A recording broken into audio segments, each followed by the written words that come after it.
Bender's eyes widened as he realized the tiny people were worshipping him devoutly. He casually picked one up in his hand. Listen here, Malachi. Time for a religious donation. Hand over your wallet. But the tiny folk were just a nomadic tribe. They had no money to pay rent. Learning they were poor little creatures, the merchant, Bender, made them brew beer for him, and this became their rent from then on. The tiny people worked diligently, even building a brewery, solely to satisfy their god's cravings. Bender was delighted and was about to reward them when he suddenly noticed one of the tiny people was missing an arm. The tiny folk explained that to brew beer for Bender, they'd been working day and night without rest. Overexertion led to frequent accidents, leaving many tribesmen either disabled or dead. The brewery had also attracted the covetous eyes of outlaws. To protect the beer, even the women had taken up arms. Hearing that his tyranny had caused such a tragedy, Bender shed tears of remorse, but the tears formed a torrent, bringing disaster to the tiny people once again. Determined to make amends, Bender personally rescued the drowning tribesmen. Witnessing this miracle, the tiny people fell to their knees in prayer to atone for his sins. Bender decided to bestow endless wealth upon the tiny folk. He transformed his body into the earth, allowing them to thrive and multiply. His eyes became the sun and moon, bringing them light. His exhaled breath calmed disasters, sheltering the people he blessed. The tiny tribe flourished rapidly, and the chief came to report to Bender. My lord, the infidels on your back no longer believe in you. They say their prayers go unheeded.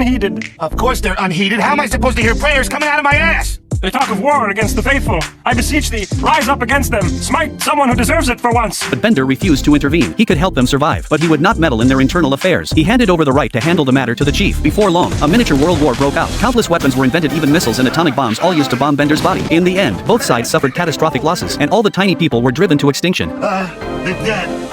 All dead.